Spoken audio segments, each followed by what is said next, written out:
The first email hit my inbox at 8:57 a.m., no subject line. Just one sentence, "Please come to my office now." I was still pouring my morning coffee when I felt my heart skip. Something was off. When I arrived, the office was eerily silent. Victor Ramsey, the COO, sat behind his desk. HR stood stiffly beside him. And her, Jenna Cole. The same Jenna I had trained personally for 2 years. She smiled politely, like nothing had happened. "Sit," Victor said, his voice calm but chilling. "We need to discuss your future at Beldon Company." I laughed nervously. "My future? What do you mean?" Jenna's smile widened, and my stomach turned.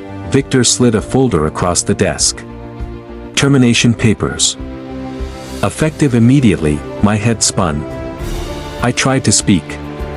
You can't do this. I built the systems in this department. I brought the clients in." Jenna looked at me. Cold. Unapologetic. "I've learned from the best," she said softly. "And now it's my turn." My hands trembled. Years of loyalty. Years of late nights. Countless sacrifices. And in a heartbeat, it was gone. I was escorted back to my desk to collect my belongings. Around me, whispers. Glances. Smiles that weren't friendly. Silent blacklisting had begun long before today. Then, as I packed, my phone buzzed.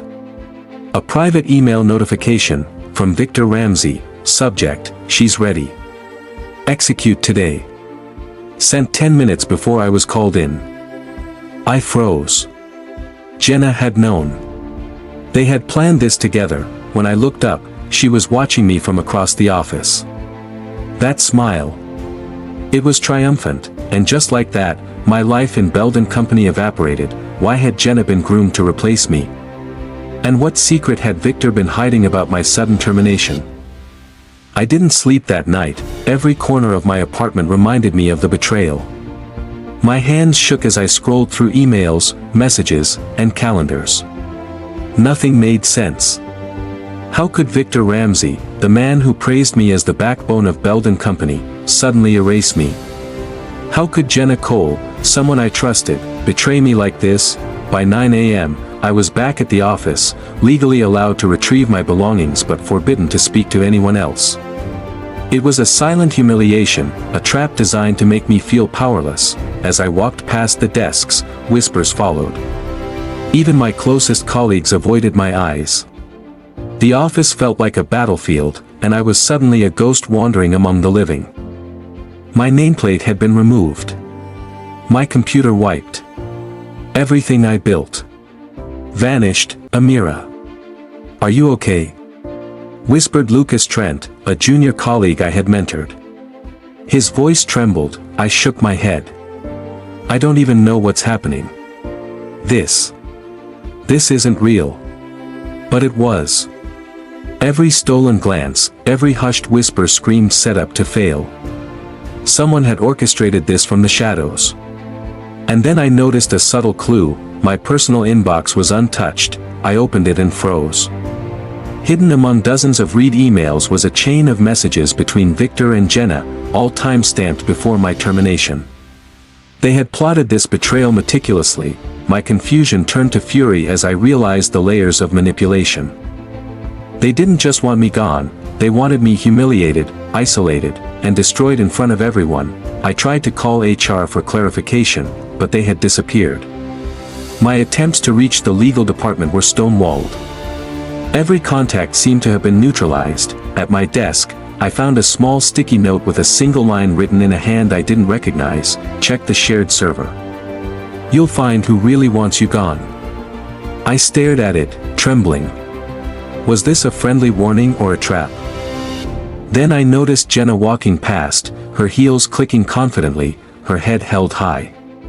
She didn't even glance at me. Who left the note? And what hidden evidence could I possibly find on the shared server before they noticed me snooping? The server login was surprisingly unguarded. I hesitated for a second. This could be another trap. But curiosity and the burning need for answers pushed me forward. My fingers trembled as I typed in the credentials that had once been mine, thinking I was completely locked out. The screen flickered, revealing folders labeled with familiar names, clients, projects, internal communications, all untouched, yet suspiciously reorganized. And then I noticed something strange, a folder named Amira, Watch. My heart raced. Inside, I found a series of emails and documents I had never seen before. Some were copies of my old proposals, but someone had annotated them, leaving subtle, threatening messages, careful. Everyone is watching, your reputation is fragile. Don't make a move. I scrolled further and froze. There was a list of employees, including Jenna, and next to their names, notes about behavior, loyalty, and weaknesses. My own name was at the top, marked primary target. Suddenly, a soft ping echoed from my laptop. A new email. No sender. No subject. Only one line, not everything is as it seems. Check the hidden drive. I glanced around. The office was empty, silent. Too silent. My pulse quickened. Someone was watching me. But I couldn't stop. I opened the hidden drive and discovered more than I could have imagined, drafts of contracts I had never signed, emails showing Jenna taking credit for my work, evidence of performance manipulation. My KPIs had been quietly altered to make me look bad. My head spun. This wasn't just betrayal, this was a full-scale, calculated sabotage. Then I found a file named Victor, Secrets. A single document inside. I opened it. And it contained an email chain revealing that Victor had been grooming Jenna as my replacement for over a year, even manipulating upper management to make me appear incompetent. The truth hit me like a hammer. I wasn't just fired. I was systematically erased from the company, piece by piece, but before I could process everything, the office lights flickered.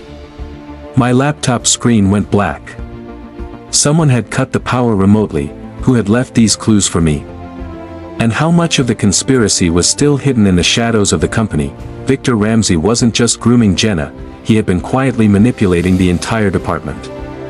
Every project delay, every miscommunication, every stolen credit.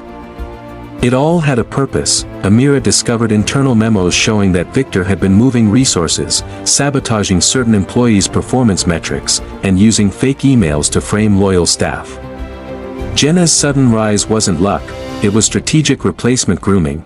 The hidden drive also revealed contracts she had signed unknowingly, giving Victor rights over her work and ideas. The betrayal was deeper than she imagined. If Victor had this much control, could Amira ever expose him without risking everything? By the end of the week, Amira realized she had lost everything. Her position, her reputation, and even her professional network had been poisoned. Colleagues whispered lies about her competence. Clients were redirected to Jenna. Her mentor Lucas was sidelined. Even personal emails had been tampered with, making it seem she had been unprofessional. Amira hit rock bottom, staring at the mirror in her apartment. The woman staring back was betrayed, humiliated, and erased. How could she fight back when everything was against her? Amira found a USB hidden in the server room, labeled only with her initials. Inside were files she didn't know existed, emails between upper management plotting Victor's manipulation of the board and Jenna's rise. There were also contracts and evidence proving she legally owned several projects. She realized she had a powerful card the conspirators didn't know existed. Could this secret evidence help her reclaim her career, or was it a trap waiting to be sprung? Amira decided revenge would be strategic, silent, and precise.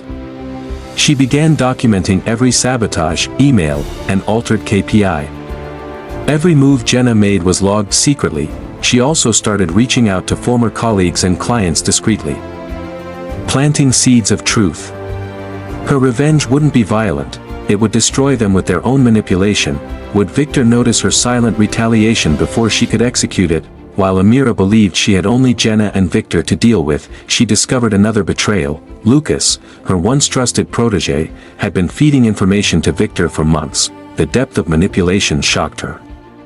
Even her closest ally had been compromised, showing her the true scale of office politics. Could she trust anyone, or was she truly alone in this silent war? Amira's investigation revealed Jenna had been manipulating other departments, turning co-workers against her subtly.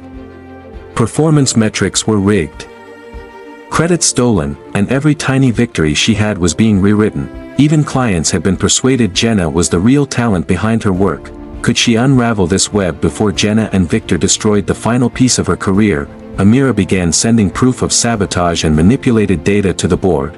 Carefully anonymous, strategically timed, emails were leaked showing altered KPIs, fake emails, and Jenna's credit-stealing history. Victor's manipulation of the board became visible, and cracks in their empire appeared. Would the board act fast enough, or would Victor and Jenna cover their tracks? The evidence went viral within the company. Victor and Jenna were exposed publicly in a board meeting, their lies, manipulation, and fake friendships laid bare. Amira watched quietly as the duo struggled to defend themselves. Colleagues finally saw the truth. Would they accept defeat, or would they attempt one final desperate move? In the aftermath, Amira realized the true lesson wasn't revenge, it was recognition of who belonged in her life. Victor was gone, Jenna humiliated, and even Lucas had to face the consequences. She quietly reclaimed her career, but the real victory was wisdom and self-respect. Sometimes betrayal does not destroy you. Sometimes it reveals who was never meant to stay in your life. If you enjoy this story, kindly like, comment and subscribe for more life lessons.